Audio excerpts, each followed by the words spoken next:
Dos. ¿Me avisan? ¿Usted da la orden?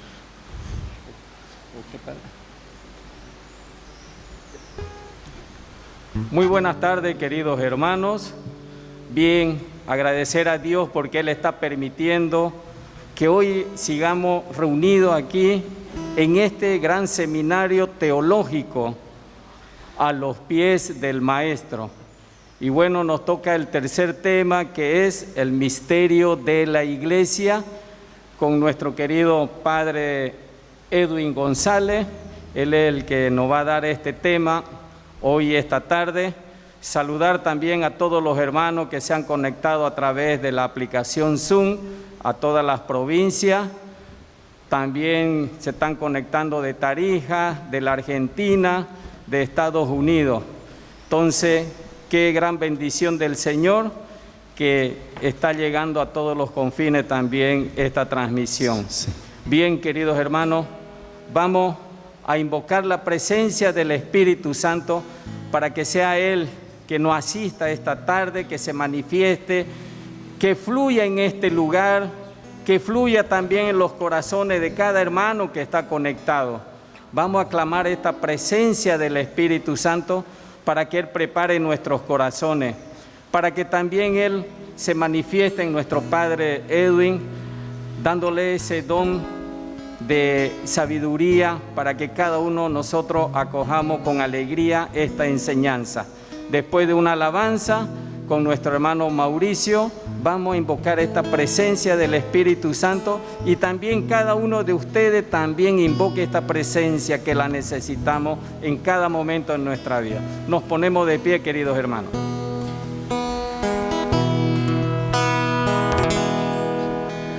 Tócame, Espíritu Santo, tócame, Espíritu de Dios, que yo quiero sentir la fuerza de tu amor. Ven y tócame, Espíritu de Dios. Úngeme, Espíritu Santo, úngeme, Espíritu de Dios, que yo quiero sentir la fuerza de tu amor. Ven y úngeme, Espíritu de Dios. Ven y úngeme, Espíritu de Dios. Amado Espíritu Santo, en esta tarde yo te doy gracias porque nos has reunido aquí, en este lugar donde tu presencia se manifiesta. Te pedimos, Espíritu Santo, que puedas tocar con el don de sabiduría de la palabra a nuestro querido hermano, el Padre Edwin. Llénalo, Señor, de tus dones para hoy día, para que seamos bendecidos, transformados, seamos elevados a ese conocimiento tuyo. Y gracias, Señor, porque tú te estás manifestando en todas las personas que también están en la plataforma, oyendo desde sus casas. Alabado seas y bendito seas, Espíritu Santo. Amén. Úngeme, Espíritu Santo, úngeme, Espíritu de Dios, que yo quiero sentir la fuerza de tu amor. Ven y úngeme, Espíritu de Dios. Ven y úngeme, Espíritu de Dios.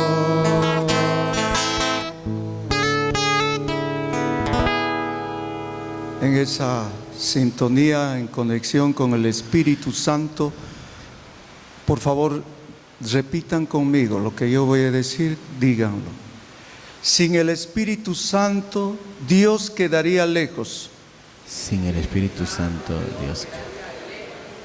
Jesucristo pertenecería al pasado, sería arqueología. El Evangelio sería letra muerta. La Iglesia, una organización o institución más. la autoridad un dominio, la misión una propaganda, el culto una sola evocación, el obrar cristiano una ley moral. Pero con el Espíritu Santo el cosmos se eleva y gime. En la infancia del reino de Dios, Jesús ha resucitado, el Evangelio es potencia de vida. La Iglesia, comunión trinitaria. La autoridad, servicio liberador. La misión, un Pentecostés permanente. El culto, memorial, anticipación y epíclesis. El obrar humano, realidad divina. Gloria al Padre y al Hijo y al Espíritu Santo.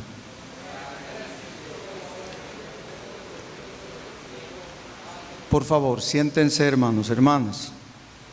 Muchas gracias por venir a todos ustedes a este encuentro teológico eclesiológico, porque estamos tocando temas de la Iglesia, cuestionando nuestra fe, nuestra vida religiosa. No es solamente de alguna manera el tener una fe vertical, sino que también tenemos que cuestionar nuestra fe horizontal. Las cosas que voy a vertir aquí no son solo mías, están sacados de textos y de libros y de selecciones de teología y también de otros textos un poco gruesitos que no pude cargar ayer como el padre Aldo, esos libros gruesos.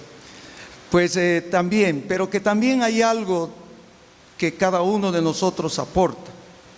Pues en ese sentido, las cosas que se van a decir acá están dichas también por el magisterio, también por teólogos, también reflexiones de algunos laicos que dan su aporte acerca de lo que es el misterio de la Iglesia. Y en ese sentido, mis hermanos, no es ninguna crítica si algunas cosas se van a vertir acá, no es ninguna crítica a la Iglesia ni al magisterio ni a lo que ha sucedido a lo largo de la historia, sino más al contrario, hoy más que nunca me siento tan orgulloso de pertenecer a una iglesia, no una iglesia solo institución, sino una iglesia misterio, que es decir, que una iglesia que es fundada en la Santísima Trinidad. Por eso es misterio, no es solo humano, no, la iglesia no es solo humana, sino ante todo también es divina, y las dos son indivisibles. Por eso, mis hermanos, para entender el misterio de la Iglesia tenemos que entender un poco la historia de la Iglesia. Tenemos que entender desde los orígenes que cómo es que esta Iglesia va avanzando y cómo hace cambios sustanciales a lo largo de su historia. En principio, cambios también buenos, unos cambios espectaculares dentro de la sociedad, pero como también retrocesos, equivocaciones y pecados de la Iglesia. Pues por tanto, caminemos un poco juntos, hermanos, que quizás voy a pelear un poco con la hora, pero ustedes céntrense en el sentido de que pues hay puntos importantes para reflexionar. No es necesario que lo anoten todo, pero como algunos puntos muy importantes. Pues vamos a empezar con esta introducción con la Iglesia, o mejor dicho, con este grupo humano que camina con Jesucristo. Y a partir de un momento dado se va a ir haciendo iglesia. Pues yo he puesto primero una cita bíblica, Mateo 16, 18 al 19. Esta cita es fundamental. Cuando el Jesús histórico está predicando, llegado el momento, le va a decir a Pedro que sobre una piedra va a fundar su iglesia. Pues Mateo 16, 18 al 19 dice así: pues yo te digo que tú eres Pedro, y sobre esta piedra construiré mi iglesia, y el imperio de la muerte no la vencerá, a ti te daré las llaves del reino de Dios. Lo que ates en la tierra quedará atado en el cielo, y lo que desates en la tierra quedará desatado en el cielo. Palabra del Señor. También en Juan 20, 19, 23 va a mencionar algo parecido. Ya no el Jesús que caminaba con los apóstoles, sino el Jesús resucitado. Se presenta en medio de sus apóstoles y ellos estaban encerrados por miedo a los judíos, y ahí les va a decir en 3 oportunidades: la paz esté con ustedes, y después va a decir, soplando el Espíritu Santo, les va a decir: pues lo que aten quedará atado, y lo que desaten quedará desatado. Pues así como el Padre me envió, así les envío yo. Y otro texto fundamental para entenderlo, el misterio de nuestra fe, el misterio de la iglesia, es Pentecostés. Hechos 2, 1 al 4. Cuando estaban reunidos los 12 y la Virgen María, el Espíritu Santo baja y pues va a llenarles de ese fuego y de los dones del Espíritu Santo. Y a partir de esto, la iglesia, es decir, los apóstoles, esta comunidad de apóstoles se van a lanzar al mundo. Pues a partir de la resurrección, los apóstoles van a salir al mundo. Ya no van a ser esa comunidad miedosa, una comunidad pues que andaba con temor a lo que les va a pasar. Este acontecimiento va a ser un giro radical dentro de la comunidad, porque también Lucas va a expresar que este fenómeno de la resurrección va a decir que daban testimonio con gran fuerza de la resurrección del Señor Jesús. Hechos 4:33. Pues hermanos, este acontecimiento no va a parar ahí. Si bien pues la iglesia se va a ir configurando una vez después que el Señor les va a dejar solos, pues ellos van a ir anunciando el evangelio y se va a ir creando pequeñas comunidades de iglesia. La iglesia de Jerusalén, la iglesia de Antioquía, y con Pablo las iglesias pues del Asia Menor, Éfeso, Corinto, etcétera, etcétera, etcétera. Pues van a surgir modelos de iglesias con distintas características, pero todavía no se puede hablar de una iglesia universal, sino de iglesias con ciertos modelos de apreciación en el sentido de la vida, en sus formas de vivirla, en su culto, y a partir de eso la iglesia poco a poco se va a ir configurando. Pues ahora entramos en la breve historia de los modelos y momentos históricos de la iglesia. Pues ya han pasado los de 1 a 33 cuando vivían con el Señor, y ahora de los 33 hasta los 70. Pues el periodo de una comunidad misionera y carismática. En este tiempo los apóstoles son los actores principales. Ellos recibieron los dones y ahora se van a lanzar al mundo. Pues como les dije, van a ir configurando estas iglesias. Esta iglesia que empieza en Jerusalén y va a terminar en distintos puntos. Pues esta iglesia misionera carismática, pues la iglesia es guiada por el Espíritu Santo. Se van a enfrentar con persecuciones y con tantas otras dificultades, el idioma, los mismos judíos, pero poco a poco va a ir entrando la iglesia en otros pueblos, en otras realidades, en otras comunidades. Y es aquí que se va a ver, pues los apóstoles van a ir llevando la oferta de la salvación, lo que han recibido del Señor, lo que ayer decía con los dogmas, el querigma, junto con los carismas, en Pentecostés va a ser dado al pueblo, a los pueblos, va a ser predicado.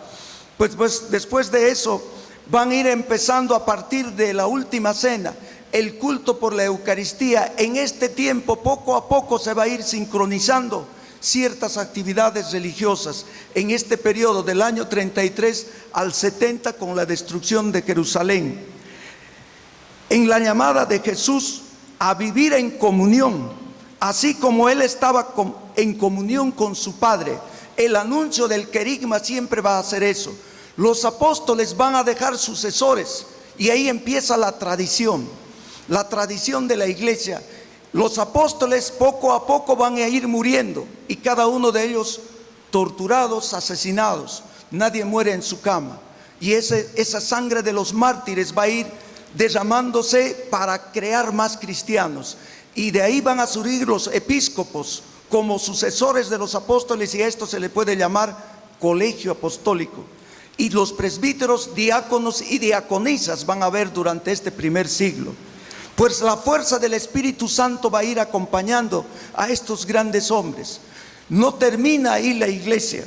Por eso, mis hermanos, pues en estos momentos históricos de la iglesia, poco a poco se va a ir expresando las diversas expresiones de la iglesia en su confesión de fe, en su espiritualidad, en la reflexión teológica, formas litúrgicas, relación con el medio sociopolítico que le rodea, expresiones simbólicas, artísticas, etcétera, etcétera, etcétera.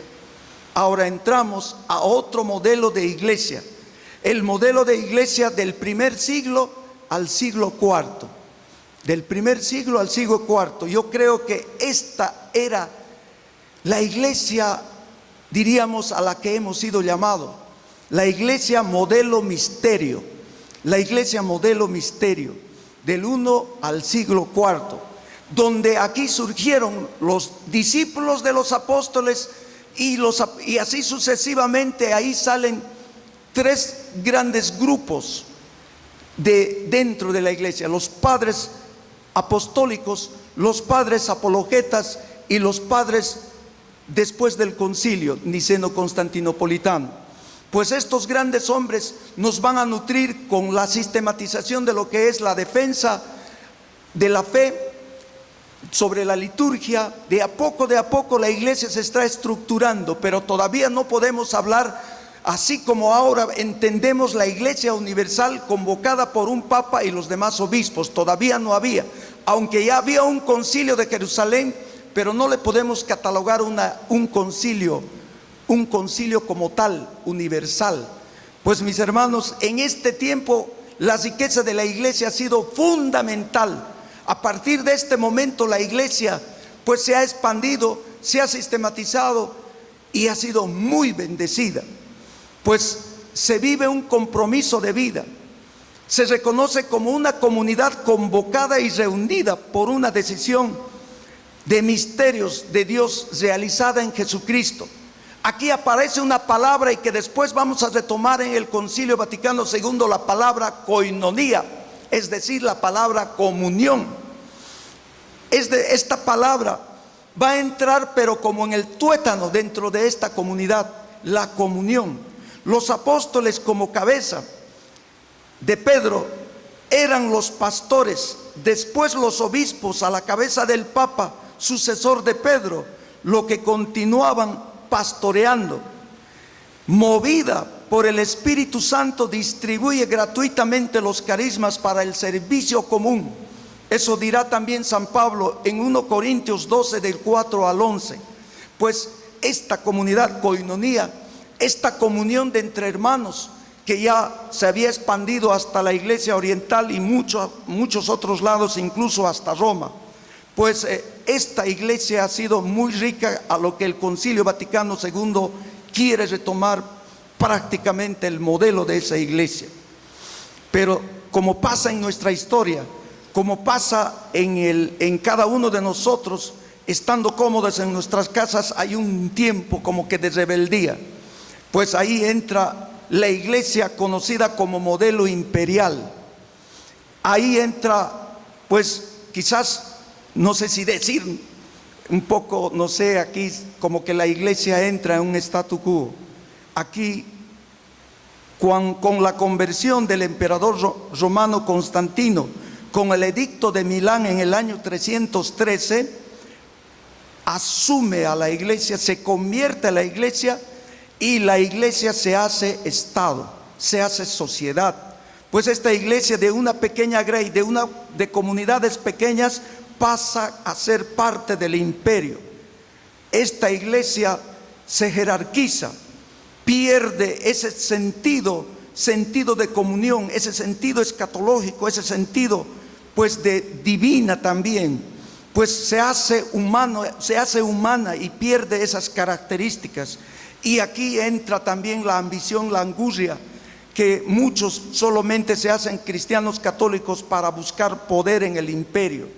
De perseguida se hace tolerante y cómoda, de tolerante se hace libre, y si es protegida por el Estado y por tanto es iglesia confesional, pues en esto aparecen la convicción, desaparece la convicción y se hacen cristianos católicos por conveniencia. La iglesia crece en número, pero desaparece o disminuye en calidad. Ya no es esa iglesia que los primeros cristianos habían recibido. La iglesia se va a institucionalizar. Pues en este sentido, hermanos, podríamos decir que la iglesia, aunque también algunos dirán, y un paréntesis aquí, en año 1994 me acuerdo, ¿alguien se acuerda ese programa en la televisión de PAT, al pan pan, al vino vino? ¿Se acuerdan? ¿Quiénes participaron? Muy bien, ese era Carlos Mesa, entonces periodista, en este lado, en el centro, aquí el padre Eduardo Pérez, aquí Carlos o Salcedo, no sé si es Carlos, el pastor de Eclesía, y aquí discutían del por qué duró tantos años la iglesia católica, y el evangélico argumentaba cosas y el que estaba tan lúcido en ese tiempo era Carlos, y decía: la iglesia no hubiese avanzado aquí si no se institucionalizaba. Posiblemente haya sido también una inspiración del Espíritu, no sabemos, pero que algunos critican esta sociedad, iglesia-estado, pero lo dejaremos ahí por el momento. Pues han sucedido esas cosas. A partir de esto la iglesia se producen cambios y repercusiones. El culto se pone en elemento del ámbito pagano, van a ir tomando ciertas cosas. La organización eclesial se convierte en una estructura sobre la organización del imperio. Se acentúa la centralidad en el obispo de Roma, es decir, en el Papa. La autoridad impregnada de sentido de poder del que gozaba ya en la sociedad política, social. Pues se distinguen aquí los excelentísimos clérigos con la chusma, es decir, con el pueblo de Dios, los laicos. Pues hay esa división, se hace un triángulo, pues ahí estaba a la cabeza, es decir, eso responde a sus tiempos también. Nosotros no somos quienes para juzgar a esta nuestra iglesia amada. Pues en esta iglesia imperio va a desaparecer lo que le llamamos la coinonía, la comunión. Pues dentro de estos momentos históricos a lo largo de la historia, para ir avanzando, hay momentos negativos, pero como también hay momentos positivos, no necesariamente por la iglesia jerarquía, sino la iglesia base, la iglesia del pueblo va a ser fiel y va a seguir avanzando. Los momentos negativos van a ser, por ejemplo, sobre como que el pueblo de Dios va a buscar siempre la unidad, va a buscar siempre esta comunión con su iglesia y va a ser fiel, pero que también va a haber cismas. El cisma de Oriente en el año 1045 se va a dividir la iglesia oriental con la iglesia occidental. Los griegos y los latinos van a hacer el quiebre de esta iglesia grande tradicional, pues por cuestiones de lenguaje, por cuestiones de pertenecer al Papa o no, va a haber ese quiebre. Pero también un momento histórico positivo van a ser los monasterios y las órdenes mendicantes, porque ahí se va a mantener la parte intelectual. Los monjes, primero, donde van a hacer reflexiones teológicas, donde van a ir alimentando también, pues de alguna manera con sus predicaciones, a pesar del monasterio, van a ir alimentando al pueblo llano, al pueblo común. Y también va a salir, como gracia de Dios, las órdenes mendicantes a los que nosotros los dominicos pertenecemos, y van a ir predicando, y a partir de esto que ellos van a ser los grandes mensajeros de Dios que van a ir alimentando con sus teologías, con su sabiduría. Y es aquí donde nace la escolástica también, como una respuesta de la iglesia base, de la iglesia monasterio, de la iglesia mendicante, para dar testimonio, para dar reflexiones contundentes a su pueblo, al pueblo. Y es en este tiempo que también, como que la iglesia institución abandona al pueblo, van a surgir herejías como los cátaros, los albigenses y herejías de todo tipo. Pues ahora, después de esto se va a producir otro acontecimiento negativo, pero esta vez ya no es como que dentro de la iglesia, sino poco a poco el mundo va a empezar a tener pues una cierta madurez y va a querer salir de esta situación medieval escolástico, va a querer salir de esta situación. Es el renacimiento, es una ruptura con el mundo moderno. Aquí entra la secularización, el antropocentrismo y el humanismo.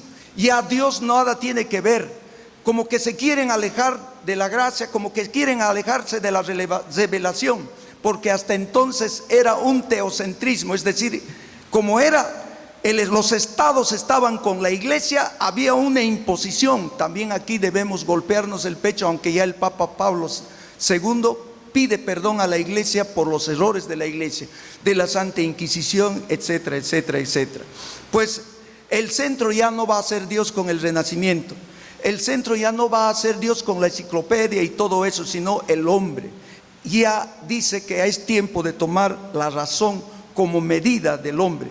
Y ahí va a entrar también pues el famoso cogito ergo sum, pienso y luego existo de Descartes, y así se va a acrecentar más la división entre el mundo moderno y la iglesia.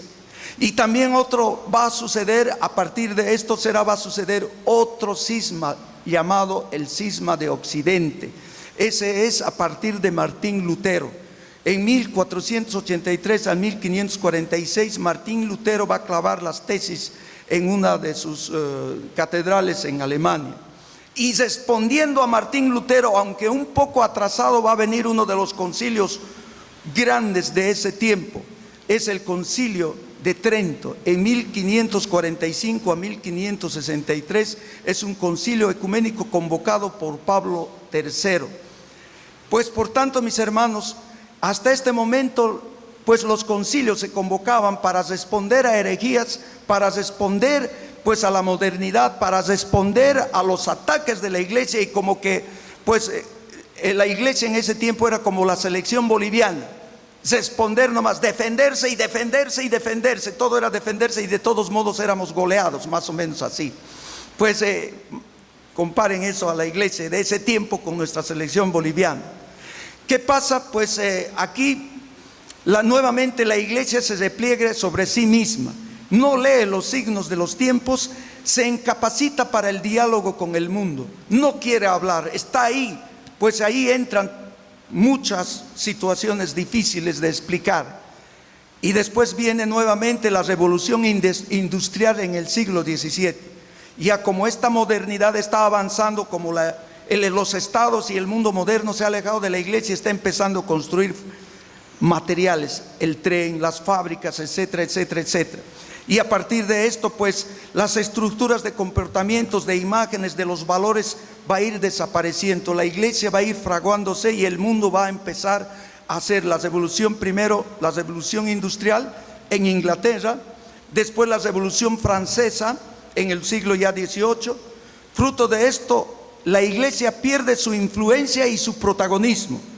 Es atacada, por tanto, ya sea por un socialismo, va a empezar a resurgir el socialismo, y así también por el capitalismo, aunque ambas son contrarias en su ideología. A partir de esto, la iglesia va a ser cada vez disminuida y hay una urgencia de volver a convocar otro concilio. Pues ahí entra el Concilio Vaticano I. Este concilio, en 1869 al 1870, es interrumpida por una revolución en ese tiempo. Es convocada este concilio a los 300 años del Concilio de Trento, pues convocada por el Papa Pío IX. Es el primer concilio de los tiempos modernos. Se celebró en la Basílica de San Pedro en el Vaticano. El objetivo era proclamar los problemas derivados de la relación entre fe y razón. Sigue defendiéndose, aunque ya no mucho, pues se enfrenta al racionalismo, a todo este pensamiento teísta y también ya atea, pues los teístas creían en Dios, pero que no le daban tanta importancia. Y también los racionalistas ya eran exageradamente, dicen, no necesitamos de la revelación, nos es suficiente la razón.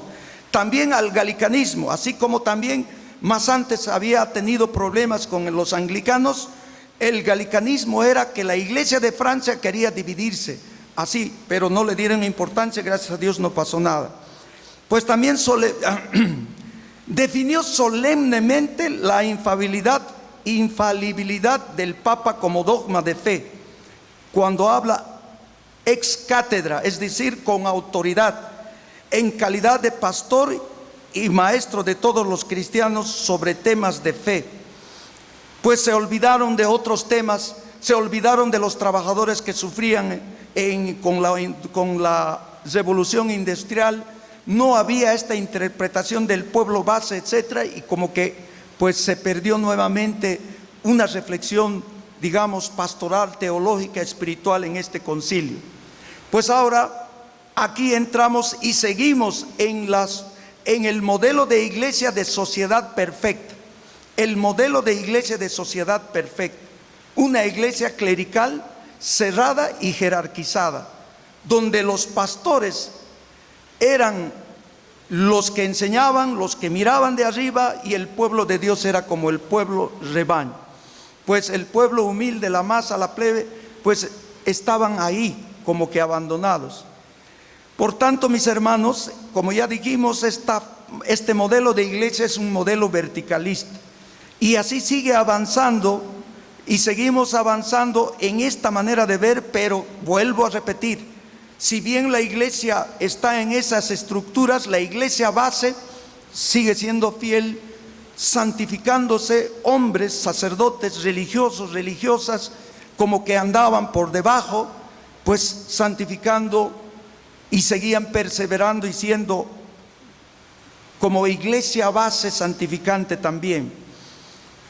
Ahora bien, entramos directamente al siglo XIX, con esta iglesia piramidal, esta iglesia. La primera situación trascendental, pues pasa la Primera Guerra Mundial, de 1914 a 1918, que aquí ya la humanidad entra en una crisis tremenda, en una crisis fuerte. Europa se entra en batalla, surgen experiencias amargas en esta situación, como que la iglesia no da, porque está inmiscuido en la política, como que no sabe a quién va a apoyar, y se siente atrapada. Va a pasar un tiempo más y aquí va a surgir nuevamente la Segunda Guerra Mundial, en el 1939 al 1945.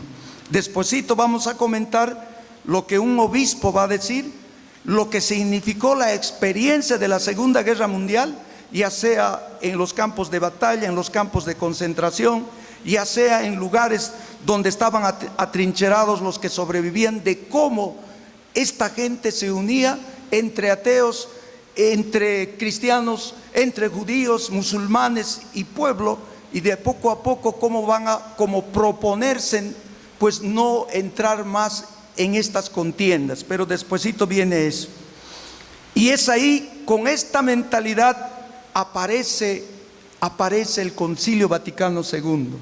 Y ya estamos en el Concilio Vaticano II, que es el acontecimiento más importante de estos últimos tiempos dentro de la iglesia y dentro de la historia humana. Podemos hablar primeramente, al hablar del Concilio Vaticano II, de ciertos precedentes, que significa que había cierta renovación, como podríamos decir, dentro de la iglesia. Ya había desde la Segunda Guerra terminada, en la iglesia desaparecieron teólogos de gran trascendencia, jesuitas, dominicos y demás teólogos como que ya estaban con otras ideas, que ya no querían una iglesia verticalista. Entre ellos, pues los más reconocidos, pues luego lo voy a mencionar. En este caso quiero decir que estos prelados, estos sacerdotes, incluso obispos, estaban como que ya animando a su pueblo a levantarse, o por lo menos a reflexionar que la iglesia no es esa en el fondo. Pues habían teólogos que se estaban haciendo como censurar por su pensamiento, como que no agradaba esos pensamientos un tanto, entre comillas, liberales, pero no era tanto así. En este tiempo, antes del Concilio Vaticano II, también podemos hablar un poquito del magisterio del Papa Pío XII, que fue papa justamente al inicio de la guerra, el 1939, y murió en 1958, que fue muy criticado por su silencio en la Segunda Guerra Mundial. Pero es uno de los papas que tiene más encíclicas, 32 encíclicas, que después los más ricos de estas encíclicas son a partir de 1950, pues las encíclicas marianas y sobre la vida consagrada y también sobre la vida de la iglesia. Pues se menciona que durante este tiempo del Papa Pío XII, que hay signos como que de renovación. Hay rumores por ahí que posiblemente haya un concilio, pero se queda ahí porque el Papa tenía muchos achaques, ya estaba viejito, que no lo pudo lograr, y así pues en ese intento él murió. Pues podemos decir esto, que después de haber terminado la Segunda Guerra Mundial, hay una euforia optimista. Pues rápidamente Japón se recupera de las 2 bombas atómicas. Alemania, que había sido casi destruida en su totalidad, pues rápidamente está levantándose. Tanto Inglaterra, Francia y otros, los que fueron devastados. Hay un síntoma mejor dicho, más que síntoma, más bien una señal de progreso, de entusiasmo, como que rápidamente los países se levantan en esa oportunidad. Y en ese sentido, pues llama la atención que también dentro de la iglesia, en este contexto, mis hermanos, el Papa, aparece un hombre bonachón, pachoncito como el padre Chucho, así, pero más viejito, de unos 77 años. Pues aparece un hombre, ¿quién es? Angelo Roncalli, Papa Juan XXIII, que era nuncio apostólico en los pueblos orientales. Y como había muerto, aunque ya estaba como guerra avisada del Papa Pío XII, entonces, ¿ya a quién ponemos? ¿Quién va a ser el Papa? A ese. Es viejo y está gordo, se va a morir rápido, más o menos así, ¿no? En mi lenguaje. Pues como quien diría, bueno, ¿a quién vamos a decir en mi comunidad? Al más viejo, al padre Edwin, más o menos así. Pero se equivocaron de cabo a rabo. Ese viejito, ese bonachoncito se va a animar pues a lanzar lo que significaba este acontecimiento trascendental de lo que llamamos hoy en día Concilio Vaticano II. También ya Nikita Khrushchev, creo que se pronuncia así, en Rusia ya estaba desmontando en la Unión Soviética un aparato dictatorial de Stalin, que había gobernado por tantos años y el que trajo el comunismo a Alemania y el que llevó el comunismo a la China, etcétera, etcétera, etcétera. Dios lo juzgará. Pues y Kennedy, el presidente católico en ese tiempo, que en el 60-61 había entrado y había pues signos de progreso y estaba diciendo que él va encandilando a todo el mundo, que él va a traer progreso y bienestar. En esta situación es donde que ahora Juan XXIII también va a convocar a este concilio. Hay un textito, me lo consiguieron por ahí, de un obispo español que participó muy joven del concilio. Él va a hacer ciertas reflexiones al respecto. Va a decir que en la situación de experiencia de dolor, de sufrimiento, el ser humano cambia. Que en las experiencias, en las situaciones de agobio, de desesperación, el ser humano cambia. Espero que nos haya sucedido eso después del domingo. espero que hayamos aprendido algo. Pues no se compara en relación de lo que sufrieron los hermanos en la Segunda Guerra Mundial, pero aprendieron a que sus diferencias no eran gran cosa, a como que hicieron un pacto entre cristianos, católicos, no cristianos, no, etcétera, de otras religiones, ateos, todo, a que como que hicieron un pacto de unidad, como que había en la conciencia, en el consciente colectivo, inconsciente colectivo, como una necesidad de vivir en paz. Y por eso será que para la llegada del Concilio Vaticano II había un sentido positivo en la iglesia, en la sociedad y en todas partes del mundo, aunque quizás no tanto en el lado de Asia, porque habían revoluciones, pues el comunismo había entrado, pero en la parte de Europa sí. Pues hay también reflexiones de la JEC, creo que es Juvenil Católica, que ya desde los 40 también estaban haciendo como movimientos ecuménicos, también movimientos litúrgicos bíblicos, teológicos, iniciativas pastorales de todo género, grandes teólogos, hombres y mujeres, trabajando al lado de los obreros, al lado de los campesinos, al lado de los explotados, etcétera, etcétera. Pues ahora esa comunión de paz es ahí donde entra este gran hombre que es Juan 23. Los grandes teólogos que participaron, que primeramente habían ido acompañando al pueblo de Dios, pues ahí empiezan ¿quiénes? Rahner, jesuita; Chenu, Congar, Schillebeeck, dominicos; Delivat, Guayet, Journet Phillips, Baltasar, Suenens. ¿Le suena? Suenens. ¿Algún rato han escuchado? El gran carismático que abrió las puertas al Vaticano. Esos hombres eran grandes teólogos de ese tiempo, que luego serán los que van a escribir los grandes textos conciliares. Pues en ese tiempo el Papa Juan XXIII, entramos al Papa Juan XXIII, fue elegido el 28 de junio de 1958, pues tras la muerte del Pío XII, como hemos dicho. Dicen, como ya hemos dicho también, pues lo eligen a él como de transición, como que de paso para elegir, pues como para elegir otro mientras él esté ahí en su periodo, en ese tiempo donde le va a tocar vivir. Dice, no sé si es anécdota, no sé si es, pero este obispo Fernando, no me acuerdo su apellido, dice que el 25 de enero de 1959 el Papa Juan XXIII ha ido a celebrar una Eucaristía en la Basílica de San Pablo.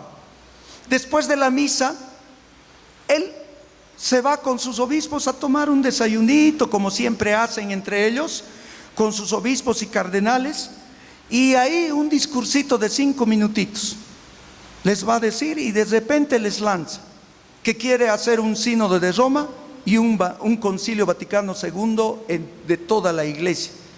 Creo que se atoraron algunos ploc como Condorito, ¿qué está pasando?, etcétera, etcétera.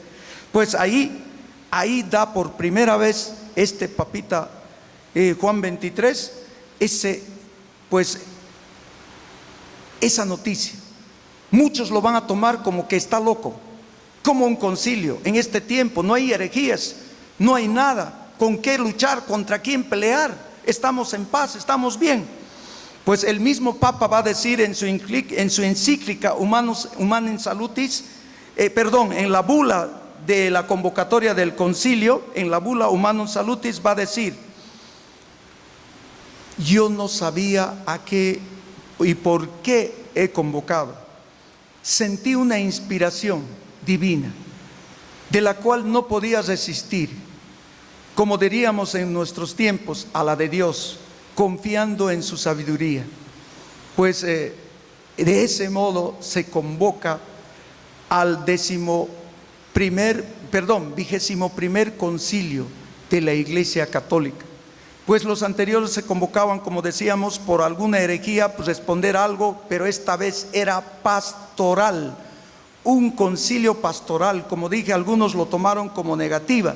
Pastoral, porque siempre se convocaba para algo dogmático, para solucionar problemas. Pues algunos dijeron, esto va a ser de formulitas, como que la pastoral no es tan bueno, como que la pastoral es lo más simple, algo parecido. Pero se van a dar cuenta después que la pastoral define toda nuestra vida, porque ahí entra la pregunta: ¿quiénes somos? ¿A dónde vamos? ¿Qué anunciamos? ¿Qué es la naturaleza de la iglesia? Por tanto, mis hermanos, pues no se trataba simplemente de formulitas o hacer unas cositas o parchecitos, se trataba de la existencia de la iglesia, de la finalidad pastoral. Claro que empezando primero de nuestra autenticidad. La iglesia tenía que revisar su testimonio, tenía que revisar su estructura, y eso calaba huesos. Eso les traía nervios a muchos otros cardenales y obispos que no estaban tan de acuerdo con un concilio Vaticano II. Pues poco a poco van a encontrar en este concilio el sentido del por qué el Papa Juan XXIII estaba convocando a este concilio. Y va a haber una fase antepreparatoria. En el 1959 ya el Papa va a mandar cartas, el Vaticano, la Curia Romana, va a mandar cartas a más de 2000 obispos en el mundo entero. Una cosa sin precedentes. Jamás en la historia más de 700 no se reunían. Creo que eso fue en el primer concilio Vaticano II. Perdón, el Vaticano I. Pues ahora esto era sin precedentes. Se envían las cartas, regresan las cartas hasta 1960. Esta fase antepreparatoria va a servir, digamos, se cogen las cartas, a este habla de liturgia, a este lado, este de esto de esto, van a ir seleccionando, van a ir acomodando. Pues de a poco van a ir acomodando y pues ahí termina la fase antepreparatoria. Pues después de eso va a empezar la fase preparatoria, y eso ya es en el año 60 al 62. Pues esta fase preparatoria va a ser llevada a cabo por el cardenal Tardini. ¿Quién es el cardenal Tardini? Católicos carismáticos. El que va a hacer eso, muy bien, alguien dijo ahí, debe ser Fernando. El Papa Pablo VI, el Papa Pablo VI, un gran hombre, al igual que Suenens y al igual que el cardenal Phillips, ellos van a ser claves fundamentales ante estas oposiciones. Ellos van a empezar a trabajar. En esta fase preparatoria, pues van a de alguna manera preparar 75 esquemas, del 60 al 61, y ya el 62 llega el concilio en sí mismo. Llegan obispos de todos los lados del mundo, menos de China y de ciertas partes orientales. Creo que China 1 o 2, no me acuerdo, pero bueno, vienen de todas partes. Y no significa que solo ellos, habían también obispos ortodoxos, habían también teólogos, laicos, es que de otras denominaciones, de otras iglesias, es que ha sido espectacular. Pues de alguna manera ahí está. Pues ahí llegan y el Papa Juan XXIII les va a recibir y van a hacer lo que tienen que hacer, y ahí explica en esa inauguración el Papa Juan XXIII cómo va a empezar a moderar ya esta reunión, de que no sea de confrontación, de que no sea de disputa, de que no sea de lucha, etcétera, etcétera, etcétera, de que ahora se piense en la iglesia y de que volvamos a los orígenes, a lo que hemos dicho hace rato, a la iglesia comunión. Pues de estos 75 esquemas, en la fase preparatoria pasan a la primera sesión. Estos 75 esquemas, cuando va a ser presentada a la primera sesión de los más de 2000 obispos, Uno solo es aceptado, todo lo demás al tacho, 2 años de trabajo. El de la liturgia. La liturgia es asumida, es recuperada. Todo lo demás. ¿Esto qué nos muestra? Demuestra una cosa negativa, pero la grandeza del Concilio Vaticano II, que consistía en qué? Que aquí se desenmascara como que 2 bandos: la curia romana, la curia, es decir, los cardenales y obispos de Roma, que estaban ahí como príncipes, junto al lado del Papa, y los obispos de la frontera, diríamos, de la periferia, de, como alguien decía, los obispos del campo de batalla, los que estaban sufriendo en carne propia las situaciones de sus regiones. Esto demuestra que había que los que estaban en la curia querían permanecer en esa iglesia que no quería cambios. Por tanto, la sabiduría del Espíritu Santo que aquí ha actuado, pues estaba ahí.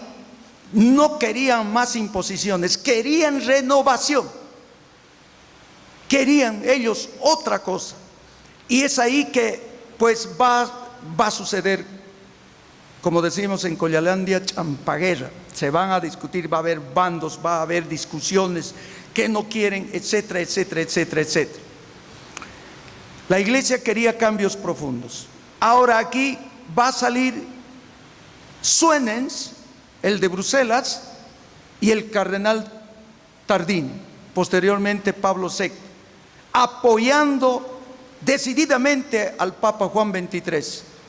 Sus discursos en cada intervención de ellos era más o menos así.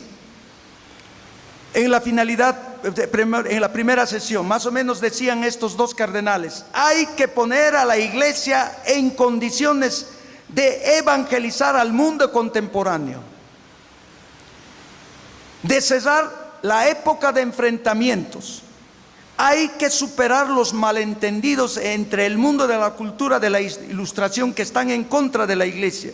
No podemos seguir así, con simples condenas al mundo contemporáneo. Hay que acercarnos al mundo de otra manera. En otra intervención, cuando ya es Papa, Pablo VI dirá: hay que volver a la fuente que es Cristo. Aquí estamos entrando al misterio de la iglesia. Ojo, no es arqueología, sino mística. Tenemos que recuperar la intimidad con Jesús, sondear más a fondo el misterio de Cristo. La iglesia hoy más que nunca ha sentido el deseo de conocer, acercarse, de comprender, de servir y de evangelizar al mundo contemporáneo.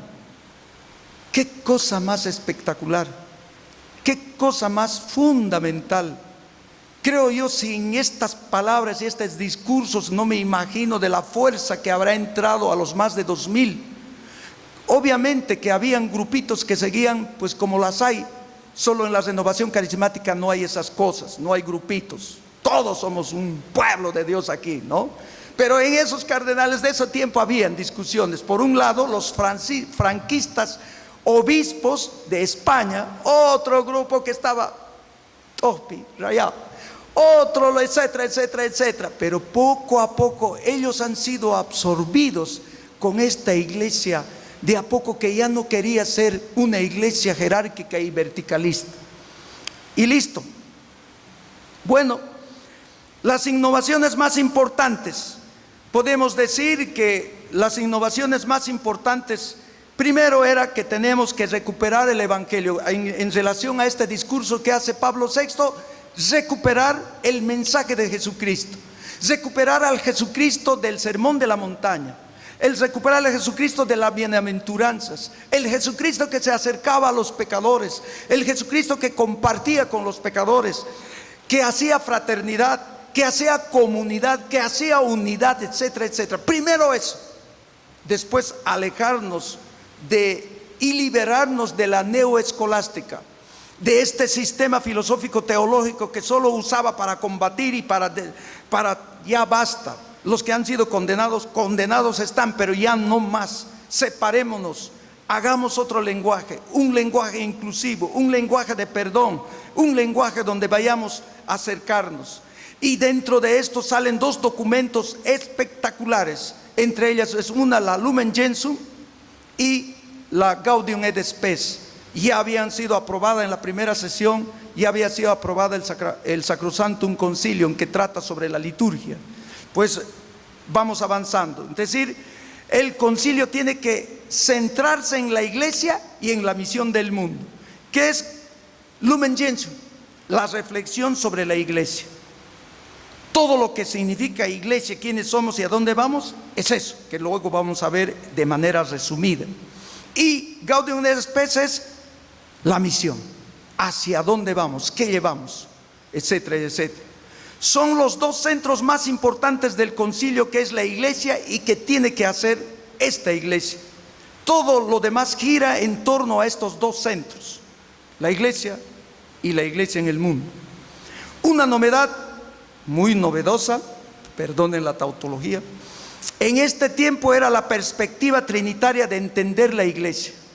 Vamos avanzando nosotros de dónde viene el misterio de la iglesia, lo que decía ayer el padre Aldo, y quizás también ya lo dijo el anterior sábado, que las verdades de fe, la revelación como querigma, pues de alguna manera Dios quiso que así se revelara en el pueblo al que llamamos iglesia. Una novedad, como dije, en aquel momento estábamos hablando todavía de una perspectiva eclesiológica de la sociedad perfecta. Esta sociedad perfecta respondía solamente a una iglesia humana, a una iglesia visible, y no así. Y la Lumen Gentium va a decir, la sociedad no es solo de este mundo. Perdón, la iglesia no es de este mundo. Tal vez una sociedad perfecta sí. La iglesia nace en la Trinidad, es cuerpo de Cristo desde la perspectiva paulina. La iglesia es templo del Espíritu Santo ante todo. La iglesia es pueblo de Dios. La iglesia tiene una dimensión sobrenatural, al margen sobre los esquemas jurídicos y políticos. También el concilio pues supera la dignidad de la vocación cristiana. Mejor dicho, recupera. Estas son ciertas novedades que se nos presentan. Entre esas otras novedades también está el sacramental o el sacramento del episcopado. Eso también ha sido algo muy fundamental que luego quizás vamos a profundizar ya estrictamente entrando en la Lumen Gentium. Pues es importante porque recupera la imagen del obispo como sucesor de los apóstoles. El obispo no es un señor feudal. El obispo no es alguien que tiene que ser servido y atendido con reverencias, está diciendo el Concilio Vaticano. El obispo no es alguien que tiene una jurisdicción y los sacerdotes y el pueblo tienen a que atender, sino más bien es el servidor, aquel que ha recibido pues de los apóstoles. Y claro, Cristo primero a los apóstoles y de los apóstoles transmitieron a los obispos. El obispo es sacerdote del Nuevo Testamento, no es más que un sacerdote, no es dueño de una grey, de un territorio, es servidor de la palabra, es maestro, es presidente en la caridad, es doctor, es maestro, es aquel que enseña con la humildad. Por tanto, el colegio de los obispos es la continuidad del colegio apostólico, el colegio de los 12 apóstoles. Al recuperar el sacramento del episcopado, se recuerda la colegialidad de los apóstoles. El conjunto de los obispos son herederos de los apóstoles. No hay otra cosa. Los hermanos no católicos y los hermanos católicos medio truchos no entienden esta parte. Esta parte no han comprendido la iglesia visible y invisible. La iglesia visible somos nosotros, pero la iglesia invisible viene de Dios. Ese es el gran misterio, mis hermanos. Quien conoce a su iglesia jamás se iría, no tendría por qué irse, porque esta iglesia no es solo de humanos, no es solo de 12 personas que aparecieron llegado el momento. Eso nos quiere decir Lumen Gentium, que la iglesia viene desde la Trinidad. Dios así lo quiso, así lo dispuso. Pues por tanto, al recuperar esto, dijimos, el concilio cambia completamente la manera de comprender la iglesia.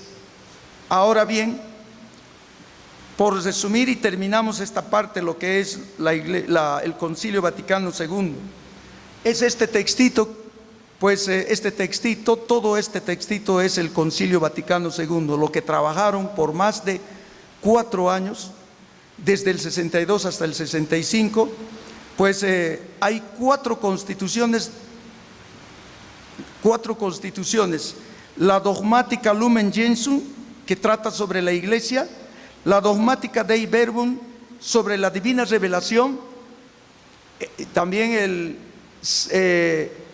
el Sacrosanctum Concilio sobre la Sagrada Liturgia, y finalmente la Constitución Pastoral Gaudium et Spes sobre la iglesia en el mundo actual, la misión.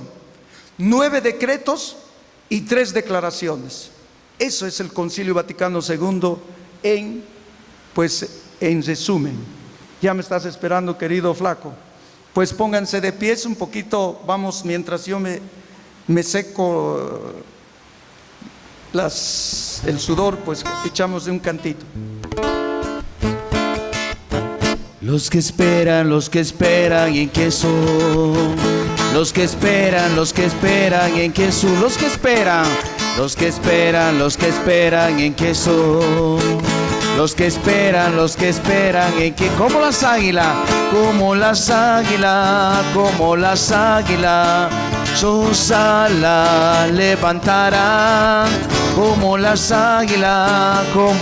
águilas, sus alas levantarán, caminarán y no se cansarán, correrán, no se fatigarán.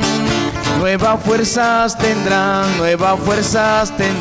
los que esperan en que su con fuerza. Nuevas fuerzas tendrán, los que esperan, a ver dónde están los que alaban en que su. Los que alaban a Jesús, los que alaban a Jesús. Los que alaban a que, como las águilas, sus alas levantarán, como las águilas, sus alas levantarán, caminarán y no se cansarán, correrán, no se fatigarán. Nuevas fuerzas tendrán, los que alaban a Jesús. Nuevas fuerzas tendrán, los que alaban a Jesús. Los que esperan en Jesús. A ver que se escuche. Los que esperan en Jesús. No se escucha. Los que esperan. Los que esperan en como las águilas, sus alas levantarán con fuerza, como las águilas, sus alas levantarán, caminarán y no se cansarán, correrán, no se fatigarán. Nuevas fuerzas tendrán, los que esperan en Jesús. Nuevas fuerzas tendrán, los que esperan en Jesús.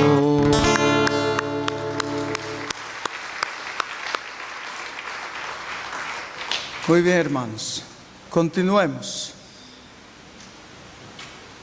Como le pedí al padre Aldo, nuestro director de aquí de la mansión, que esto haya una continuidad, porque tantos años de vida, lo de 5 años de 2000 cardenales, obispos, darlo en 1 hora, pues no es tan conveniente. Quizás por eso voy a hacer un resumen de lo que es ese espíritu de la Lumen Gentium. de esta constitución dogmática sobre la iglesia. Quizás en otra oportunidad, si tenemos esta oportunidad, podemos irlo con más detalle. Pero el espíritu ya lo vamos a ir viendo, ya lo hemos visto de alguna manera. Pues en ese sentido, ojalá tengamos otra oportunidad. Lo que la Lumen Gentium nos va a ir diciendo, hermanos, que la Iglesia Católica, como hemos visto en un inicio, la iglesia fundada por Jesucristo, no es una iglesia humana, porque sin Cristo esta iglesia no tendría sentido. Ni sacramentos, ni cementerios, ni vaticanos, ni curas, ni monjas, ni bautizados, nada. Sin Jesucristo, sin la resurrección de Jesucristo, nuestra realidad no tendría sentido, no habría nada. Pues todo lo debemos a eso, y eso nos quiere recordar el Lumen Gentium.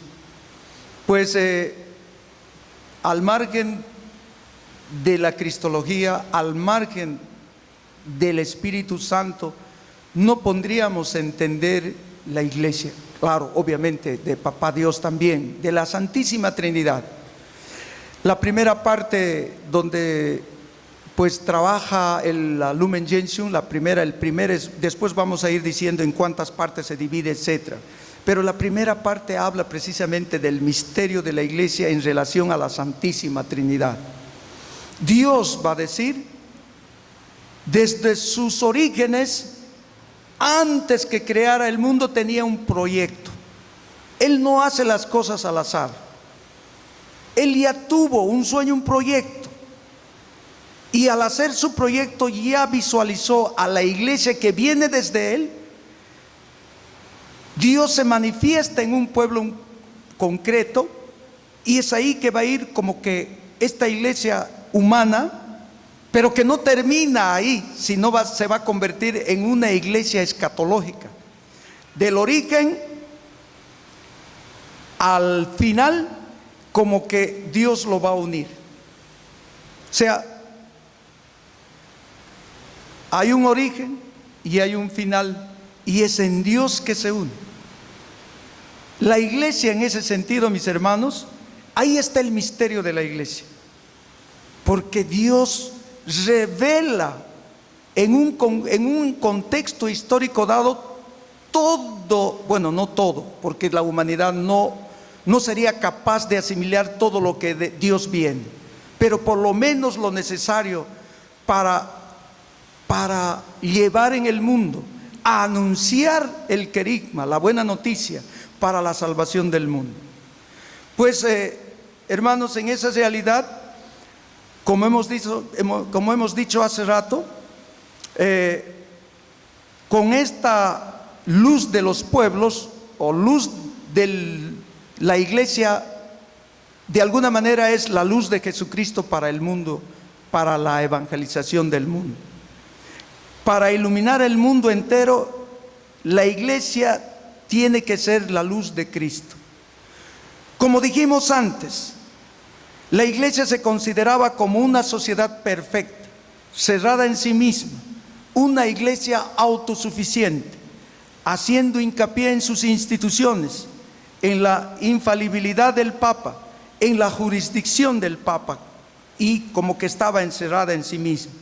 Ahora, la Lumen Gentium se presenta como una realidad excéntrica, es decir, la iglesia quiere encontrar su centro fuera de sí. La iglesia es una realidad entre Jesucristo y el ser humano. Por eso es excéntrica. Su centro está fuera, y ese fuera de alguna manera es Jesucristo. Y esto es indivisible. A la iglesia no le podemos separar de Cristo o de Dios, si quieren. Porque si separamos de Dios a la iglesia, pues solo Dios se va a convertir en un puro espiritualismo, un pietismo verticalista. Y solo humano se va a convertir pues en un humanismo vacío, sin espíritu, sin vida. Por tanto, esto nosotros debemos entender el esquema de lo que nos presenta la Lumen Gentium en el Concilio Vaticano II. Va a haber momentos difíciles dentro del proyecto, como hemos dicho hace rato, del concilio, dentro de esta curia romana, cuando le dijeron que preparen a los obispos romanos para que preparen esto del Lumen Gentium, para el documento, qué tema se va a tratar. Ellos propusieron 11 temas, a la rapidita voy a pronunciar. Lo puse aquí, podía haber pasado, pero querían que vean la diferencia en lo que quedó aquí y lo que ellos querían proponer. Primero, la naturaleza de la iglesia militante, los miembros de la iglesia militante y la necesidad de salvación. Tercero, la naturaleza de la iglesia, el episcopado como grado supremo del orden y del sacerdocio, los obispos residenciales, los laicos. Séptimo, el magisterio de la iglesia. 8, autoridad y obediencia de la iglesia. 9, las relaciones iglesia-estado y la tolerancia religiosa. 10, la necesidad del evangelio de anunciar al mundo. 11, ecumenismo. Entra a revisión ya dentro de la sesión de todos los obispos. El primer proyecto queda rechazado en totalidad, aunque en un principio les agradecieron, pero este primer proyecto para hacer la Constitución Lumen Gentium es tachado de cabo a rabo. El concilio decide no y entra nuevamente como una especie de tensión. Y aquí entran 2 teólogos belgas como clave de reinterpretación, que es el teólogo cardenal Gerard Philips y el cardenal belga Suenens, Leonardo Joseph Suenens, conocido por nosotros, que había sido doctor en filosofía y teología, que pionero de la renovación litúrgica y ecuménica de la iglesia y escritor de varios libros. Si alguien tiene, por favor, les encomiendo un nuevo Pentecostés de él, supongo que Aldo tiene. Pues ellos van a empezar a decir una cosa, mirando a la iglesia ad intra y ad extra. Ellos, cardenal Philips y cardenal Suenens, van a elaborar a la cabeza de él otro esquema. Como ya los 11 temas fueron así al tacho, ahora estos van a presentar en la segunda sesión del concilio, en el año 1963, ya en este tiempo ya estaba dirigiendo Pablo VI porque Juan XXIII ya había fallecido meses antes, pues aquí ya está Pablo VI. Y en la sesión esta presentan 4 capítulos. Estos 2 cardenales van a presentar en la sesión, pues va a presentar 4 capítulos. En primer lugar, el misterio de la iglesia. Después, la constitución jerárquica de la iglesia, en especial del episcopado. Tercer lugar, el pueblo de Dios, en especial los laicos. Y cuarto lugar, la vocación a la santidad de la iglesia, en especial de los religiosos. El concilio valora el esquema porque tiene un sabor bíblico, con el texto, su tono pastoral y ecuménico, pero se hacen sugerencias. Ojo, se hacen sugerencias.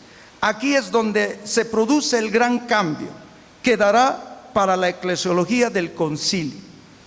Se propone que el capítulo 3 se divida en 2. ¿Cuál es el capítulo 3? El pueblo de Dios, en especial el de los laicos. Pero también se propone que se cambie el orden, que el pueblo de Dios vaya al segundo lugar y el de la jerarquía se venga al tercer lugar. Con esto tendríamos, primero, misterio de la iglesia. Segundo, pueblo de Dios. Tercero, jerarquía de la iglesia. Cuarto, laicos. Hasta ahí, ¿estamos bien? Con esto se da el giro copernicano. la revolución total. ¿Por qué? Porque la jerarquía está puesta dentro del pueblo de Dios, no está por encima del pueblo de Dios. Esto ha sido una iluminación del Espíritu Santo en cabalidad.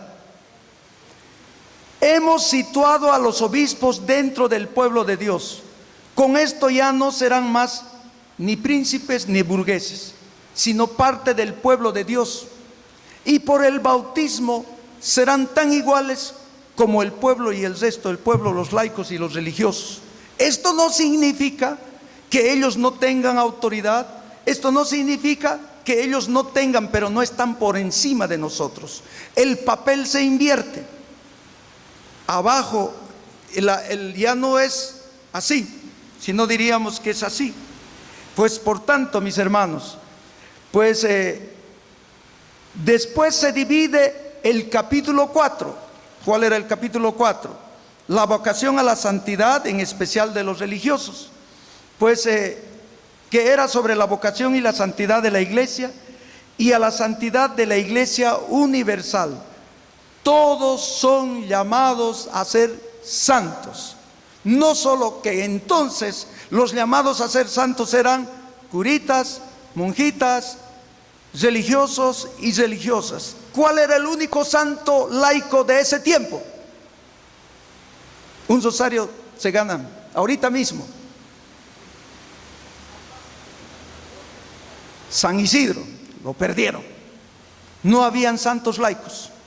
Ahora con esto, pues la santidad de la iglesia se universaliza.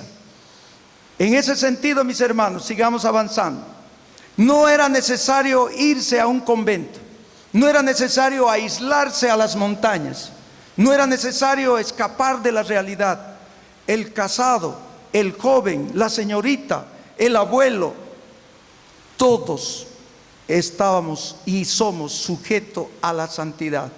Por eso, pues, ha tenido tanto tino, tanta grandeza este concilio, que ha ido delineando la situación del misterio de la iglesia. Pues, en ese sentido, otro punto muy importante entra en el esquema. Hasta ahorita tenemos 6, ya 6. ¿Cuáles? Misterio de la iglesia, pueblo de Dios, la jerarquía, los laicos, la santidad, los religiosos. 6. Faltan 2, porque la Constitución Lumen Gentium tiene 8 capítulos en los que va a quedar, y ahorita vamos a decir. Se aumenta aquí un 7º capítulo que trata sobre la iglesia escatológica.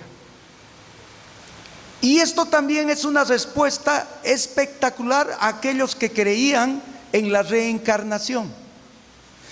Y va como que, no sé si suprimir, pero que como que va a ir esto, como que antes al Concilio Vaticano II se pronunciaba la iglesia militante, la iglesia purgante y la iglesia glorificante, algo así.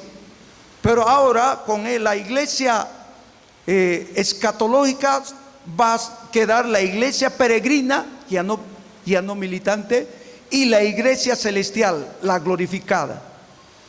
Y aquí entran los santos, las santas, los mártires, todos ellos, esa iglesia que está ya glorificando a Dios, y esta iglesia peregrina hacen comunión. Por tanto, pues el misterio de la iglesia que viene desde la Trinidad pasa por esta vida, un día va a resucitar y se va a unir a esa iglesia glorificada. ¡Qué belleza! Pues eso ha sucedido, mis hermanos, pero no nos emocionemos, sigamos avanzando.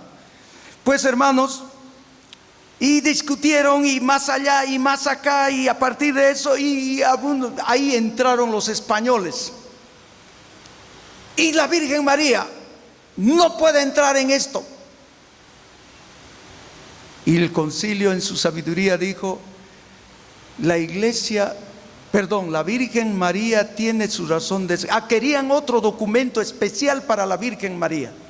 Ellos querían otro documento, un 5.º documento, una constitución o algo así, para la Virgen María, pero aquí se impuso la noción más conveniente diciendo, la Virgen María tiene su razón de ser dentro de la iglesia. Y va a marcar dentro de la iglesia como pueblo de Dios, porque es ahí como una mujer de pueblo, pero que también dentro de la iglesia escatológica, porque ella es modelo e ideal de una iglesia, porque la iglesia tiene que ser servidora, virgen y madre como la Virgen María. Por tanto, el capítulo 8 es a la Virgen María. Por tanto, entre discusiones y discusiones y discusiones, entre golpes, patadas y puñetes, pues sale esta maravilla de la Lumen Gentium en sus 8 capítulos. Se aprobó el 21 de noviembre del 1964 en 8 capítulos, a lo que ahora mencionamos y que están en este texto. Por favor, hermanos, no nos quedemos en la teoría, por lo menos leámoslo un poquito de lo que es nuestra iglesia, este misterio dado. Misterio de la iglesia, pueblo de Dios, constitución jerárquica, el episcopado, los laicos, la vocación a la santidad, los religiosos, la iglesia escatológica, la Virgen María, Madre de Dios, en misterio de Cristo y de la iglesia. Por tanto, mis hermanos, es ahí que llegamos con este hermoso texto de la Constitución Lumen Gentium. No termina la cosa ahí. Podemos, gracias querido, gracias. Podemos decir, mis hermanos, en la aplicación de este concilio, de la Constitución Lumen Gentium, he tomado algunas propuestas del teólogo, joven teólogo español Rafael Vázquez. Él va a proponernos, así a la rapidita, ya no tenemos mucho tiempo, a partir de 2 momentos nos va a proponer 3 capítulos donde se concentran los 8 capítulos. 3 como los más importantes, pero que están los 8 en estos 3. Él primero va a decir los 2 momentos más primordiales. Es primera etapa, como primera etapa, Dios creador, que es Padre, Hijo y Espíritu Santo, que planificó todo este misterio. Llegado el momento, se manifiesta a la raza humana. Este Dios es el primer momento. Y el segundo momento es que la humanidad en 12 apóstoles recibe la verdad revelada, su gracia. Y a partir de esto va a proponernos como que 3 capítulos donde va a ir sincronizado los 8, como dijimos. Pero ustedes memorícense, si es posible, este esquemita. Dios en Padre, Hijo y Espíritu Santo, y la iglesia en el mundo.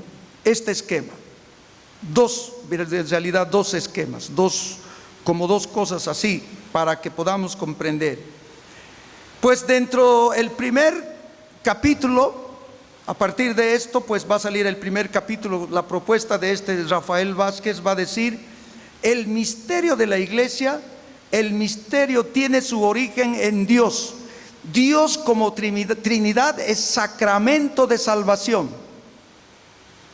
Dios, que es Padre, Hijo y Espíritu Santo, tienen autonomía, tienen libertad, es comunión de amor, comunión de libertad. Dios quiere darnos y enseñarnos y revelarnos que al mismo modo como es Él, la iglesia tiene que ser signo de salvación. ¿Se comprende? Dios nos da el lenguaje, la capacidad a nosotros de que Dios primero, Dios es una comunidad de amor. Y la iglesia, porque ha recibido de Dios, tiene que ser de la misma manera. El capítulo 2, Dios se ha manifestado de una manera concreta en el pueblo de Dios. Y dentro de este capítulo están los obispos y los laicos. Pues reciben. Y miren la belleza de esto, los laicos ahora tienen un rol fundamental. Como dice San Pablo, todos estamos configurados en Cristo, todos por nuestro bautismo somos parte del pueblo. Los obispos por su lado, los sacerdotes por otro, los diáconos por otro, y el laico tiene las mismas facultades porque participan por su bautismo, por el sacramento del bautismo del ministerio de Cristo, que es sacerdote, profeta y rey. Pues en ese sentido, mis hermanos, todos, como que dijimos hace rato, estamos llamados a la santidad.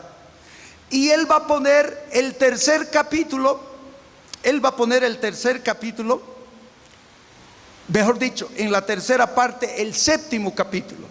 Como hemos dicho, en 3 capítulos. El primero es el misterio de la iglesia. El segundo es obispos y laicos. Ya van ahí, ya van 4.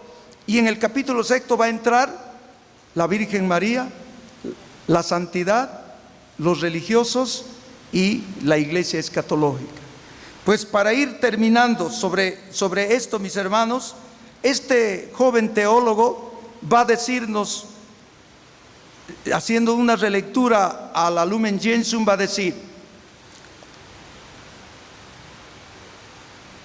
un concepto que ya vimos en la iglesia primitiva, que nos ayudará a comprender esta nueva eclesiología, que es comunión, koinonía. Este concepto nos vincula con Dios uno y trino, nos hace vincular con la iglesia y su manifestación histórica como comunión, y nos hace vincular a la Eucaristía, manifestación plena de la comunión trinitaria. Y por último, nos hace lanzar a la iglesia a la comunión de todos los hombres entre sí, con Dios, que será su realidad escatológica. Repito, este Dios uno y trino, pues se hace comunión con la iglesia, indivisible. Se hace, y esta iglesia hace comunión con la Trinidad en la Eucaristía. Y esta Eucaristía nos impulsa a evangelizar al mundo para hacer comunión con el mundo, para así llevar almas a Dios. Comunión. Alguna vez yo dije aquí también, mis hermanos, a veces pensamos que los católicos, y en especial los carismáticos, pensamos que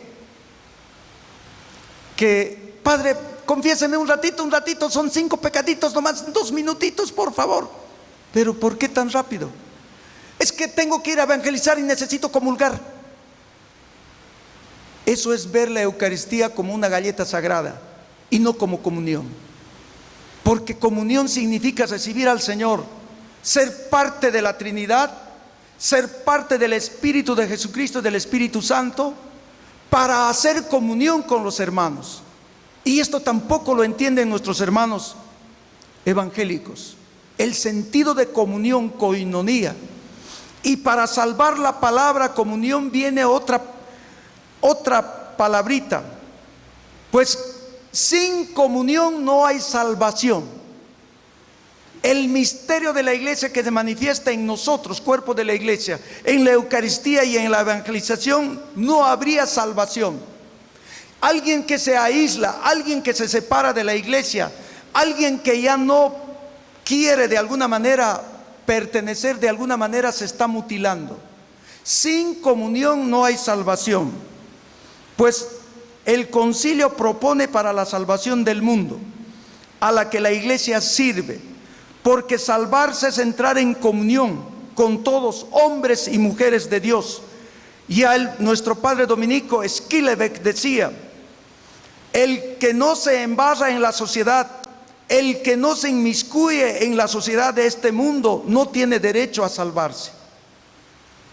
En su libro El hombre y Dios lo dice textual: el que no da testimonio en el mundo no puede salvarse. Por tanto, mis hermanos, salvarse es entrar en comunión con hombres y mujeres y con Dios. Y el ser humano, al salir de su egoísmo, pone su vida en Dios, se está salvando. Solo en Dios. Por tanto, pues mis hermanos, como la hora me ha traicionado un poco y yo también me he atrasado, pues nos quedaremos con esta idea. La comunión es salvación. Comunión con Dios, que de allá viene nuestra fuente, nuestras raíces. Comunión en la Eucaristía entre cuerpo de Cristo que somos nosotros, y para hacer comunión con el mundo a los que nosotros tenemos que evangelizar, para procurar que todo el mundo, la naturaleza, el cosmos y todo se salve, y caminemos como iglesia peregrina, como iglesia que camina a Dios. Que así sea. Amén.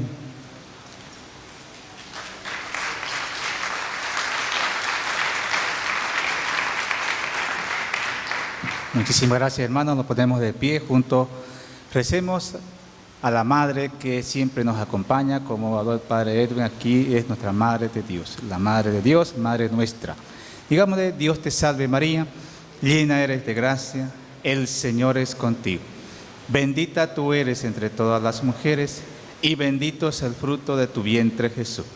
Santa María, Madre de Dios, ruega por nosotros pecadores, ahora y en la hora de nuestra muerte. Amén. Agradecer al Padre Edwin por este tema tan bello. Se da cuenta que no se puede abarcar, aunque él hizo 1:30 y le pedí que haga más. Yo hice ayer 1 hora, pero eso es una invitación para que ustedes lean. Este es más pequeño que el que yo mostré ayer, ¿no? ¿No es? No se asusten. Pasión por la lectura, amor por la lectura, eso le va a ayudar muchísimo a usted, en vez de estar mucho pegados al celular. Pero bueno, Dios hará su obra en cada uno de ustedes y también a los que están viendo a través de estas redes sociales. Recibamos la bendición, lo esperamos el próximo sábado a esta misma hora, a las 5 de la tarde, para escuchar al Padre Rubén, que hablará sobre los sacramentos, que son momentos de sanación, liberación, salvación. El Señor esté con ustedes. Que Dios Todopoderoso los bendiga, el que es Padre, Hijo y Espíritu Santo, descienda sobre ustedes y los acompañe siempre. Amén. Gracias, hermanos, y vámonos cantando con el hermano Fernando. Guiados por el Espíritu Santo, encarnamos la palabra. Guiados por el Espíritu Santo, encarnamos la palabra. Guiados por el Espíritu Santo, encarnamos la palabra.